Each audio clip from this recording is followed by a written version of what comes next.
ألم تر أن الله يزجي سحابا ثم يؤلف بينه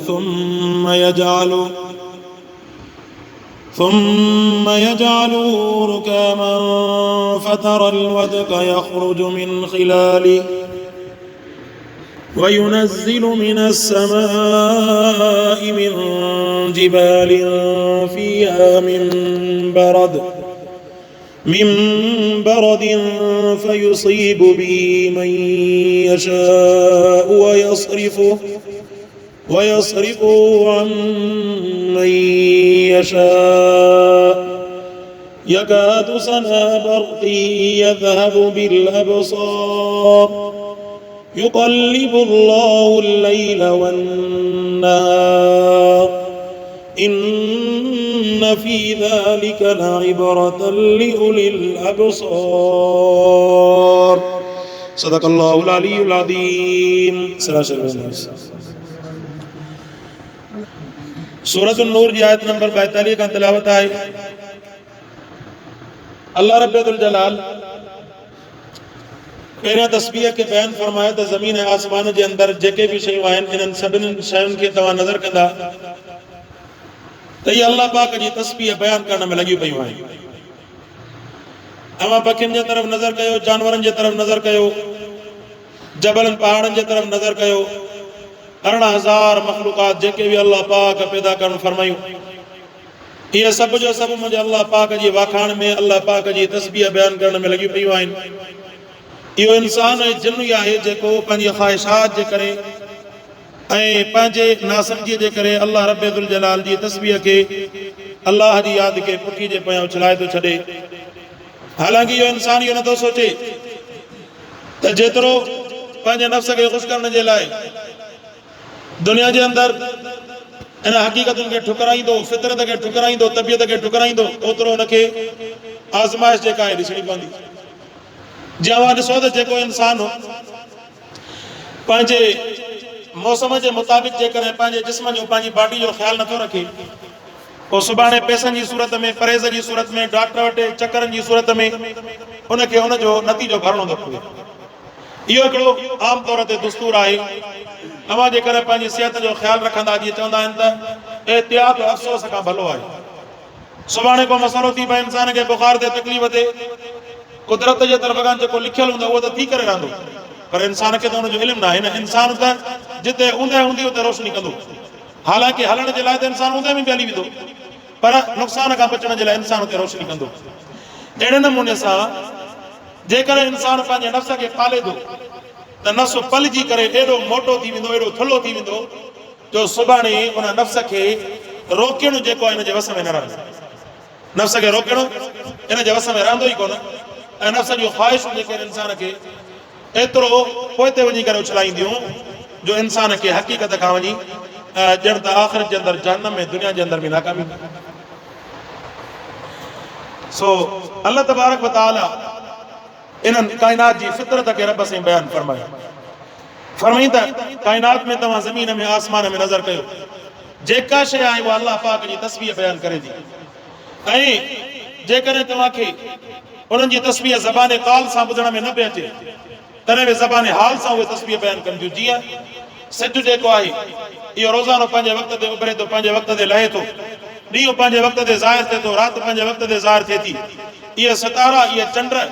इहे दुनिया जे तख़्ते ते जेके बि मौसमूं आहिनि पंहिंजे वक़्त ते अचनि थियूं। इन्हनि जो जेको तक़ररु कयो इहो मुंहिंजे अल्लाह जी ज़ात करणु फरमायो। इहे पंहिंजे वक़्त ते ड्यूटी ॾियनि था, इहा ख़ुदि अल्लाह जी ज़ात जी तस्बीह आहे। तस्बीह जो मतिलबु इहो आहे रब जे हुक्म ते अमल करे ॾेखारी। इन खां वधीक काइनात जे अंदरि का तस्बीह आहे?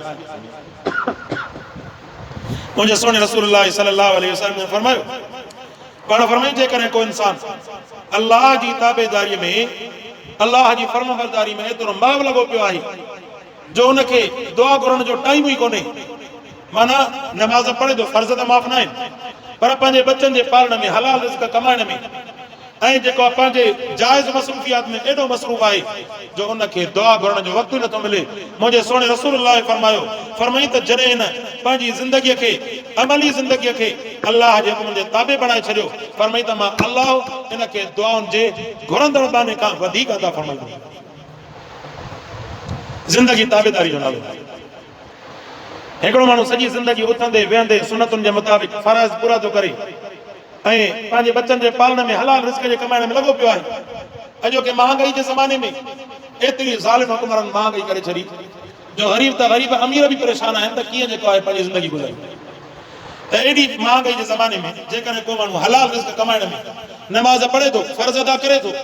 ऐं सुनतुनि जे मुताबिक़ अल्लाह खे ज़बान ते यादि रखे थो, हाणे भली खणी उहे जेके ॿिया जेके इस्तेबाब वारा नफ़िल ऐं रोज़ा या इहे अमल न बि करे त इन्हनि हलाल अमलनि में जॾहिं मसरूफ़ आहे अल्लाह जे हुकुम जे मुताबिक़ फरमाई त इन्हनि खे अल्लाह पाक उहो रिज़्क़ अता फरमाईंदो ऐं उहो नसीब अता फरमाईंदो जेको दुआ घुरंदड़नि खे बि अल्लाह नसीब न फरमाईंदो। असुल आहे अल्लाह जी ताबेदारी। हिकिड़ो माण्हू चवण ई न वठे, ॾींहं राति वेठो जेको आहे वाखाण करे त साईं मौली साहिब त ॾाढो भलो माण्हू आहे, मौली साहिब त ॾाढो बुज़ुर्ग माण्हू आहे, मूं वारो अबो त वॾो भलो माण्हू आहे, पर जॾहिं हुनखे चवणु वठनि चवनि त निभाॻ वञी करे कमाए, हे जेको आहे मुंहिंजो कमु करे आणे ॾे, उहे हुन ते चवे त साईं आहे मुंहिंजो जेको आहे साईं, पर इहो चवण मां कोन वठंदो साईं, इन खां वधीक नाफ़रमान काइनात जे तख़्ते ते न हूंदो। अल्लाह जे हुकुम में बि ईअं ई आहे। अल्लाह जे हुकुम में इंसान अमल कंदो त अमल करण खां बाद में हाणे जेकॾहिं तस्बीह ज़बान सां हुनजी नथी थिए त पंहिंजे अमल सां माना पंहिंजी ज़िंदगी उहो थो गुज़ारे जे अल्लाह जे रसूल सेखारियो। इहो बि अमल आहे न, इहा बि फर्म बरदारी आहे अल्लाह जे रसूल जे हुकुम जी।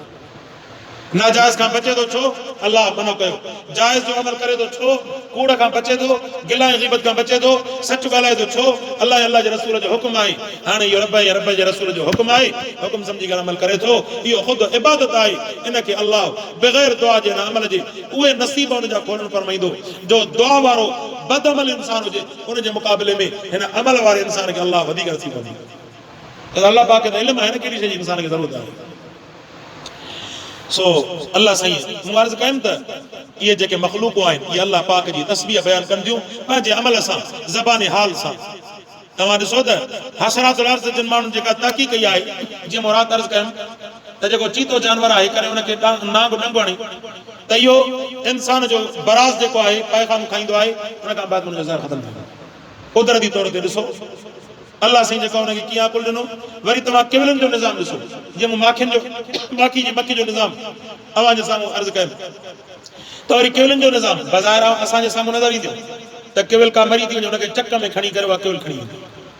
त तहक़ीक़ वारा लिखनि था त हिननि जो पंहिंजो क़ब्रिस्तान आहे, हिननि जूं पंहिंजियूं सोसाइटियूं आहिनि ऐं हर कंहिंजा पंहिंजा इलाइक़ा विरायल आहिनि ऐं पंहिंजे इलाइक़े खां जेकर उहा केवल निकिरी करे ॿिए इलाइक़े में अचानक ग़फ़लत सां हली वेंदी, हुनजो कानून आहे उहा छा कंदी जो परा इलाइक़े में वञण खां बाद में पंहिंजो पाण ऊंधी थी वेंदी। करे करे तव्हां केवल खे ॾिसंदा त ऊंधी लॻी पई हूंदी आहे, जंग हुनजे मथे हूंदी आहे। त इन हालत में हुन अहल इलाइक़े वारी जेकी केवलियूं आहिनि उहे हुनखे खणी करे पंहिंजे इलाइक़े मां ॿाहिरि कढंदियूं आहिनि।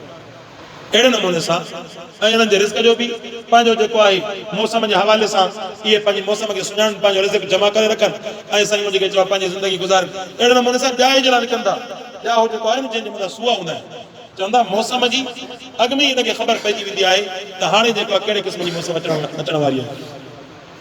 ऐं जेके आसमान ते पखी उॾामनि था, इहे पखी जॾहिं उॾामंदा आहिनि हिननि खे अल्लाह पाक हिननि परनि जे हलाइण जी अहिड़ी सलाहियत ॾिनी आहे जो हिन परनि जे हलाइण सां हिक ॿिए जी रफ़्तार ऐं हिक ॿिए जो वेझड़ाइप ऐं हिक ॿिए जो अंदाज़ सम्झी वेंदा आहिनि, जंहिंजे करे तव्हां ॾिसंदा त करे करे पखी लाइन सां कतार सां हलंदा आहिनि। हालांकि उन्हनि खे को मिस्तर या मापण वारो को जेको आहे लीको त न हूंदो आहे, पर अल्लाह जी कुदरत सां तव्हां ॾिसंदा त करे 7 जे सूरत में या जेको करे हिन डिघी जेका लाइन जी सूरत में पखी कतार में हलंदा आहिनि। फरमाई त इहे पखी जेके पंहिंजा पर हलाईंदा आहिनि न, हिन परनि जे आवाज़ खां सम्झी वेंदा आहिनि त हीउ पखी किथे हली रहियो आहे, केतिरो परे आहे, केतिरो वेझो आहे, मूंखे हिन हिसाब सां हलणु घुरिजे। अल्लाह पाक हिननि आयतुनि जे अंदरि बि पंहिंजे रब सां तस्बीह खे बयानु फरमायो। फरमाईंदा अलम तर अन अल्लाह युज़ी सहाबा,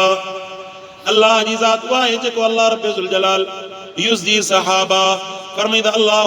इन हक़ले जो इन्हनि बादलनि खे ककरनि खे हलाए थो, थुम्म युअल्लिफु बैनहु फरमाईंदा पोइ उन्हनि खे पाण में ककरनि खे मिलाए थो, थुम्म यजालुहु रुकामा फरमाईंदा पोइ उन्हनि खे ताबतर ठाहिण थो, फरमाए ककरनि खे फतरल वदका यख़रुजु मिन खिलालिही जॾहिं इहे ककर अचानक पाण में टकराइजंदा इन ककरनि जे टकराइजण सां दरमियान मां विच मां जेका आहे बिजली जो खड़काट निकिरंदो आहे फरमाई वयुनज़्ज़िलु मिनस समाई मिन जिबालिन फिहा मिन बरदिन फयुसीबु बिही मन यशा वयसरिफु अन मन यशा फरमाई त अल्लाह इन ककरनि जे ज़रिए सां आसमान खां पहाड़नि ते कॾहिं बर्फ़ खे नाज़िल फरमाईंदो आहे कॾहिं पाणी खे नाज़िल फरमाईंदो आहे अल्लाह जी कुदरत ॾिसो काइनात जे अंदरि इंसानियत जेको भी मिठो पानी पिए थी चाहे ज़मीन मां हैंडपंप या मोटर जे ज़रिए सां कढी करे पिए या दरिया मां साफ़ करे पानी पिए या कंहिं बि केनाल मां पानी साफ़ करे पिए फरमाई त इन्हनि सभिनीनि खे आसमान तां ककरनि जे ज़रिए वसाए करे तव्हांजे लाइ मिठे पाणी जो बंदोबस्त करण वारी ज़ात मुंहिंजे अल्लाह जी आहे वरना समुंड जो पानी खारो आहे ऐं ज़मीन जे अंदरि पाणी को स्टोर मुकमल जे लाइ हूंदो ज़मीन जे अंदरि अल्लाह पाक ये मथां पाणी वसाए करे ज़मीन में जज़ब करे टैंक जी सूरत में जीअं असां टैंकर में पाणी जमा कंदा आहियूं न ईअं ज़मीन जे अंदरि पाणी वञी करे जमा थी वञे पोइ किथे मिठो किथे खारो उहा हिकिड़ी अलॻि शइ आहे बहरहाल इहा तहक़ीक़ थियल आहे जेको बि तव्हां ज़मीन आबाद कयो था हीउ दरिया जो पाणी या जेको तव्हांजे पीअण जो पाणी तव्हां जेको किथां बि कढी करे तव्हां मिठो पाणी जेको पियो था इनखे अल्लाह पाक इन ककरनि जे ज़रिए सां या त बर्फ़ जी सूरत में थो वसाए या पाणी जी सूरत में वसाए फरमाई त इन सूरत में वसाए करे अल्लाह पाक तव्हांजे लाइ पाणी जो बंदोबस्त कंदो फरमाईंदा फयुसीबु बिहा मन यशा पोइ थधि पहुचे थी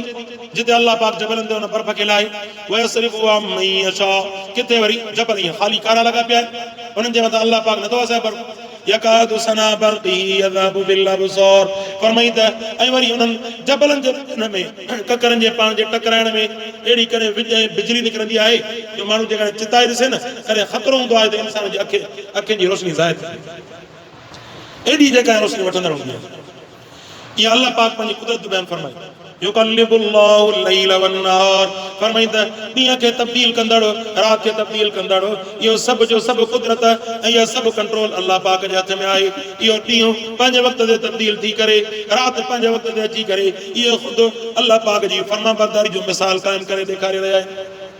अल्लाह पाक जी फरमाबरदारी आहे इन फी ज़ालिका लइबरतन लिउलिल अबसार फरमाई त इन्हनि जे अंदरि इबरत आहे उन्हनि माण्हुनि जे लाइ जेके अक़लमंद आहिनि जेके अकल वारा इंसान आहिनि जेके सम्झ वारा इंसान आहिनि उन्हनि जे लाइ अल्लाह पाक इन्हनि जे अंदरि निशानियूं रखियूं फरमाई त सोचो कीअं थो ककर पाणी वसाए इहो पाणी वरी इन समुंड खां कीअं थो पाण जज़ब करे मथे वरी हली करे रब जी मर्ज़ी सां कीअं जेको ज़मीन ते पाणी खिंडारे थो पाणी वसाए थो करे बर्फ़ जी सूरत में करे पाणी जी सूरत में ऐं उन खां अलावा राति ऐं ॾींहुं पंहिंजे वक़्त ते कीअं था तब्दील थियनि हिकिड़ो सेकंड बि राति अॻिते पोइ नथी थिए हिकिड़ो सेकंड बि ॾींहुं अॻिते पोइ नथो थिए फरमाई त इन्हनि शयुनि जे अंदरि अकुलमंदनि जे लाइ अल्लाह पाक निशानियूं रखनि अवां सोचींदा अवां जो अकुल इन ॻाल्हि ते दलालत कंदो त वाकई यार हे ॾींहुं